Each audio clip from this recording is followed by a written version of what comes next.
سورہ نو کی آیت نمبر 4 میں یہ کہا گیا ہے کہ یؤخرکم الی اجل مسمی، کہ ایک مدت تک تمہارے لیے تاخیر کر دی جائے گی۔ اب آیت مبارکہ میں یؤخر کا لفظ آیا ہے، یہ اخر سے ہے، اور اخر کا مطلب ہوتا ہے کسی چیز کو زمان اور مکان کے لحاظ سے دور کر دینا۔ مثلا آپ نے کوئی چیز اپنے پاس رکھی ہے، آپ اس کو اٹھا کے ڈرائنگ روم میں رکھ دیتے ہیں تو آپ نے مکان کے لحاظ سے اس کو مؤخر کر دیا۔ اور اگر آپ یہ کہتے ہیں کہ یہ کام میں نے اس سنڈے کرنا تھا، لیکن آپ نے پھر وہ کام اگلے سنڈے تک ڈیلے کر دیا، تو گویا کہ آپ نے اس کو نیکسٹ سنڈے تک مؤخر کر دیا۔ یہ تو زمان اور مکان کے لحاظ سے کسی کام کو اینڈ تک لے کر جانا جو ہے وہ اخر کہلاتا ہے۔ لیکن اس کے ساتھ ہی دوسرا لفظ جو ہے وہ اجل آیا ہے، لہٰذا اجل اس کا متضاد ہے اخر کا۔ اور اجل کا کیا معنی ہوتا ہے؟ کسی چیز کا اینڈ آف ٹائم ہونا، ڈیڈ لائن ہونا۔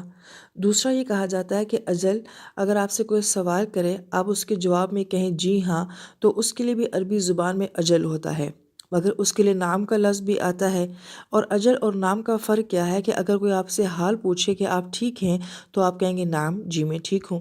لیکن اگر کوئی آپ سے یہ پوچھے کہ آپ کی یہاں پہ رہنے کی مدت ختم ہو گئی ہے تو آپ کہیں گے اجل، جی ہاں۔ تو اگرچہ دونوں کا معنی ایک ہی ہے، مگر مقامات دونوں کے مختلف ہیں۔ پھر اجل کا تیسرا معنی بتایا جاتا ہے کہ یہ جنگلی گائے کو بھی کہا جاتا ہے۔ چوتھا اس کا معنی اشتعال انگیزی بتایا جاتا ہے۔ پانچواں اس کا معنی گلے میں درد بتایا جاتا ہے۔ چھٹا معنی اس کا ہے کہ وہ گڑھا جس میں پانی جمع کیا گیا ہو، یعنی کہ کنواں۔ اور ساتواں معنی اس کا بتایا جاتا ہے قیدی کے بارے میں۔ تو اگر ان تمام معنوں کے اوپر غور کیا جائے تو کسی چیز کا بالکل اینڈ ہونا، قید ہونا، ختم ہونا، گہرائی میں چلا جانا، یہ اجل کا معنی ہوتا ہے۔ اب آیت مبارکہ میں ایک تو اجل دو مرتبہ آ رہا ہے، اور پہلی مرتبہ یہ کہا جا رہا ہے کہ اجل میں جو ہے وہ تاخیر کر دی جائے گی، اور دوسری مرتبہ یہ کہا جا رہا ہے کہ جب یہ وقت آتا ہے تو پھر اس میں تاخیر نہیں کی جاتی ہے۔ لہٰذا ان دونوں کے اندر تضاد پایا جا رہا ہے۔ اور دوسرا سوال یہاں پہ یہ بھی پیدا ہوتا ہے کہ کیا کوئی ایسا عمل ہے کہ جس کی وجہ سے انسان کی موت جو ہے وہ ٹال دی جاتی ہے اور انسان کی زندگی جو ہے وہ بڑھا دی جاتی ہے؟ کیونکہ آیت مبارکہ سے ہمیں یہ تاثر مل رہا ہے کہ تمہارے وقت میں جو ہے وہ تاخیر کر دی جائے گی۔ تو مفسرین کرام اس کا جو جواب دیتے ہیں وہ فرماتے ہیں کہ تقدیر جو ہیں وہ دو طرح کی ہوتی ہیں، ایک تقدیر مبرم ہوتی ہے اور ایک تقدیر معلق ہوتی ہے۔ مبرم تقدیر وہ ہوتی ہے جس کو نہیں ٹالا جا سکتا ہے، اور معلق تقدیر وہ ہوتی ہے کہ جس میں چینجنگ کی جا سکتی ہے۔ اب وہ معلق تقدیر کیا ہے اور اس میں چینجنگ کیسے کی جا سکتی ہے؟ تو وہ فرماتے ہیں کہ اگر ایک انسان کی زندگی جو ہے وہ 100 سال ہے، مگر آپشن یہ رکھی جاتی ہے کہ اگر تو اس نے نیک اعمال کیے تو اس کو 100 سال زندگی دی جائے گی، اگر اس نے یہ نیک اعمال نہ کیے تو اس کو 80 سال کی عمر میں ہی موت دے دی جائے گی۔ لہٰذا اللہ تعالیٰ کی اٹل تقدیر میں تو یہ بات ہے کہ اس نے 100 میں مر جانا ہے۔ اب یہ اور بات ہے کہ اللہ تعالیٰ اس کو وقت سے پہلے 80 میں موت دے دیں یا پھر اس کو 100 تک جو ہے وہ مہلت دے دیں۔ اسی طریقے سے بعض مفسرین کرام نے یہ فرمایا کہ جو گناہ ہوتے ہیں اس کے اوپر جب انسان توبہ کرتا ہے تو یہ بات معلق ہوتی ہے کہ اگر تو اس نے معافی مانگی تو پھر اس کو جو ہے معافی دے دی جائے گی اور یہ سزا اس کے اوپر سے ٹال دی جائے گی، اور اگر اس نے یہ معافی نہ مانگی تو پھر اس کو یہ سزا جو ہے وہ پہنچا دی جائے گی۔ جیسے کہ ہم یونس علیہ السلام کی قوم میں یہ دیکھتے ہیں کہ جب انہوں نے معافی مانگی تو آتا عذاب ٹل گیا تھا، تو گویا کہ عذاب کا انحصار جو تھا وہ ان کی معافی کے اوپر تھا۔ لہٰذا ایک کو تو ہمیں یہی ملتا ہے کہ بہت سارے معاملات ایسے ہوتے ہیں کہ جو ہماری دعاؤں کے اوپر، ہماری معافی کے اوپر اور ہمارے نیک اعمال کے اوپر منحصر ہوتے ہیں، کہ اگر تو انسان نے ایسا کیا تو پھر اس کی زندگی میں جو ہے یہ برکت ڈال دی جائے گی اور اس کو جو ہے اپنی زندگی میں مہلت دے دی جائے گی۔ اب وہ فزیکلی بھی ہو سکتی ہے، ایکچول بھی ہو سکتی ہے، جیسے کہ بیان کیا گیا کہ 80 سے 100 کی جا سکتی ہے، آتا عذاب جو ہے وہ ٹالا جا سکتا ہے۔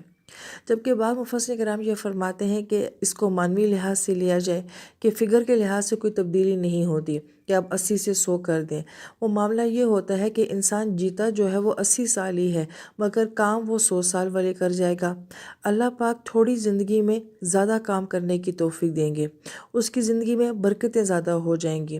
عام لوگ اس زندگی میں اتنا نہیں کر پائیں گے جتنا کہ وہ کرے گا، تو گویا کہ اعمال کے دروازے کھل جائیں گے، توفیق کے دروازے کھل جائیں گے، زندگی میں برکت بہت زیادہ آ جائے گی، وہ تھوڑی زندگی میں بہت زیادہ کر کے چلا جائے گا۔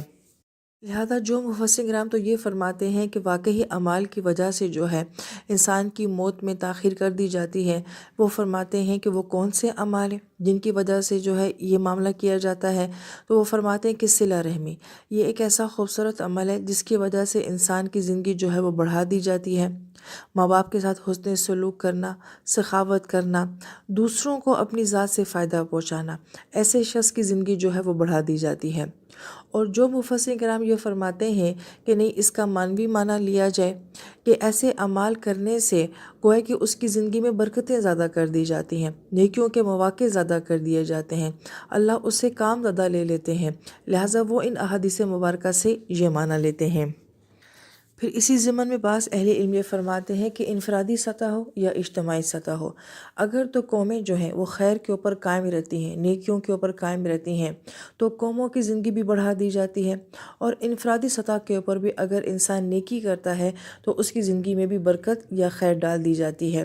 لیکن جب قومیں زوال کا شکار ہوتی ہیں یا انفرادی سطح کے اوپر انسان جو ہے وہ زوال کا شکار ہوتا ہے، تو پھر وقت سے پہلے ہی مر جاتا ہے۔ اور وقت سے پہلے مرنے سے مراد کیا ہے کہ جوانی میں ہی اس کو بڑھاپے کے آثار محسوس ہوتے ہیں، اس کی صحت بہت جلدی چلی جاتی ہے، نیکیوں کے مواقع نہیں ملتے ہیں، کام کرنے کی توفیقیں نہیں ملتی ہیں، لہذا چاہے ظاہری معنی لیا جائے یا باطنی معنی لیا جائے، دونوں طریقے سے انسان کی زندگی جو ہے وہ انفرادی سطح کے اوپر بھی کم ہو جاتی ہے اور اجتماعی سطح کے اوپر بھی کم ہو جاتی ہے۔ پھر ایک اور یہ بھی بیان کیا جاتا ہے کہ جو آیت مبارکہ میں 2 اجل بیان کی گئی ہیں، تو اس سے مراد ایک اجل تو وہ موت ہے جو کہ انسان کی طبعی موت ہے، اور دوسری اجل سے مراد وہ موت ہے جو کہ انسان کو کسی سزا کی وجہ سے مل جاتی ہے، اور انسان کی بظاہر ہم یہ کہتے ہیں کہ اس کی مرنے کی عمر نہیں تھی مگر وہ مر جاتا ہے۔ اور اسی کے بارے میں ایک اور یہ بھی ملتا ہے کہ پہلی اجل سے مراد جو ہے وہ دنیا کی موت ہے، اور دوسری اجل سے مراد جو ہے وہ آخرت کی سزا ہے۔ لیکن اس کے بارے میں بہت اہم بات بعض مفسرین کرام یہ بھی فرماتے ہیں کہ یہ فیصلہ کون کرے گا کہ یہ انسان جو مر رہا ہے یہ اپنی طبعی موت مر رہا ہے یا خدا نہ خواستہ یہ کسی سزا کی موت کی وجہ سے مر رہا ہے۔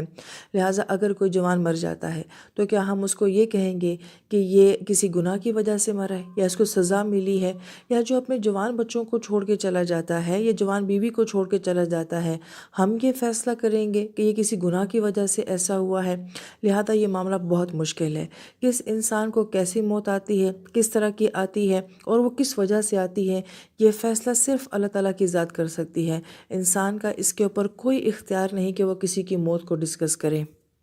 لہٰذا عین ممکن ہے کہ اگر ایک نوجوان مر جاتا ہے یا کسی موذی بیماری میں مر جاتا ہے تو اس کا اس بیماری میں مرنا اس کے گناہوں کا کفارہ بن جائے، اس کا جوانی میں مر جانا ہی شاید اس کے آنے والے وقت کے لیے بہت بہتر ہو۔ اس لیے یہ معاملہ بالکل ایسا جس کے معاملے میں انسان نہیں بول سکتا۔ پھر اس آیت مبارکہ کے بارے میں ایک مختلف قول یہ بھی ملتا ہے کہ جو کہا گیا کہ یؤخرکم الی اجل مسمی، کہ ایک وقت تک جو ہے وہ تاخیر کر دی جاتی ہے، کہ اگر انسان دنیا میں نیک اعمال کرتا ہے اور اس کے اعمال کے اثرات جو ہیں وہ اس کی زندگی میں چاہے فزیکلی آتے ہیں کہ واقعی اس کی زندگی بڑھ جاتی ہے، یا پھر اسپرچولی آتے ہیں کہ اس کی تھوڑی زندگی میں ہی وہ زیادہ کام کر کے چلا جاتا ہے، برکات اور اثرات زیادہ ہو جاتے ہیں، دونوں طرح سے بھی اگر معاملہ ہے تو مفسرین کرام یہ فرماتے ہیں اللہ تعالیٰ کی ذات بہتر جانتی ہے کہ حقیقت کیا ہے، لیکن اس کے اندر یہ بتایا جا رہا ہے کہ آپ کی نیکیوں کا فائدہ آپ کو دنیا میں بھی ہوتا ہے۔ انسان اپنی فطرت میں بہت جلد باز ہے، اس کو جلدی رزلٹ چاہیے ہوتے ہیں، لہٰذا صرف اگر یہی بتایا جائے کہ آپ کی نیکیوں سے صرف آپ کو مرنے کے بعد فائدہ ہوگا تو انسان یہ کہتا نہیں، مجھے یہ بتائیں کہ مجھے اس دنیا میں کیا فائدہ ہوگا۔ لہٰذا اس آیت مبارکہ میں یہ کہا جا رہا ہے کہ نیکیوں کے اثرات یہ بھی ہوتے ہیں کہ آپ کی زندگی بڑھ جاتی ہے، ان کی برکتیں بڑھ جاتی ہیں، آپ کی عمروں میں جو ہے وہ طوالت آ جاتی ہے۔ پھر بعض مفسرین کرام یہ فرماتے ہیں کہ الی اجل مسمی کہا گیا ہے، اور الی جو ہوتا ہے وہ کسی ڈائریکشن کی طرف رہنمائی کرنا ہوتا ہے۔ مثلا میں نے جانا اسلام آباد ہے، یہ بھی ہو سکتا ہے کہ میں 1 گھنٹے میں پہنچ جاؤں، یہ بھی ہو سکتا ہے کہ میں 2 گھنٹے میں پہنچ جاؤں، لہٰذا جگہ ایک ہی ہے، ڈیسٹینیشن ایک ہی ہے، مگر وہاں پہ پہنچنے کا جو وقت ہے وہ مختلف لوگوں کا مختلف ہو جائے گا۔ لہٰذا یہاں پہ الی کی طرف اشارہ کیا گیا ہے کہ ڈیسٹینیشن منزل سب کی موت ہی ہے، مگر کون اپنی موت تک کیسے پہنچے گا، کس طرح سے پہنچے گا، اور برکتوں کے ساتھ پہنچے گا یا پھر کمیوں کے ساتھ پہنچے گا، یہ سارا مضمون جو ہے لفظ الی میں سمیٹ دیا گیا ہے۔ لہٰذا اس ساری تفسیر کو سننے کے بعد جو بہت ہی اہم سوال ہم سب کو اپنے آپ سے کرنا چاہیے وہ یہ کہ ہم زندگی جتنی بھی گزار چکے ہیں، سننے والوں میں کوئی 10 کا ہے، 20 کا ہے یا 40 کا ہے، سوال یہ پیدا ہوتا ہے کہ میں اپنی زندگی کو دیکھوں کہ کیا میری زندگی برکتوں والی ہے۔ میں نے 20 سال میں 30 سال کے کام کیے ہیں، کیا میں نے 40 سال کی عمر میں 50 سال کے کام کر لیے ہیں، یا مجھے ایسا لگتا ہے کہ میری زندگی گزر گئی ہے اور مجھے ابھی تک سمجھ ہی نہیں آ رہا کہ میں نے کرنا کیا ہے۔ لہٰذا ہم سب اپنے آپ سے یہ سوال پوچھیں کہ کیا ہماری زندگی ایسی ہے کہ ہم یہ کہیں کہ ہم تھوڑا جیے ہیں مگر ہم نے کام بہت زیادہ کیا ہے، یا پھر ہمیں اس بات کا افسوس ہے کہ ہم نے زندگی تو بہت گزار دی مگر ہم کر کچھ نہ سکے۔ لہٰذا اللہ تعالیٰ سے دعا ہے کہ ہم اپنا ماضی تو واپس نہیں لا سکتے، لیکن ہماری جتنی زندگی بھی باقی رہ گئی ہے، اللہ تعالیٰ اس زندگی میں ہمیں تھوڑے وقت میں زیادہ کام کرنے والا اور زیادہ اعمال کرنے والا بنا دے۔ آمین یا رب العالمین۔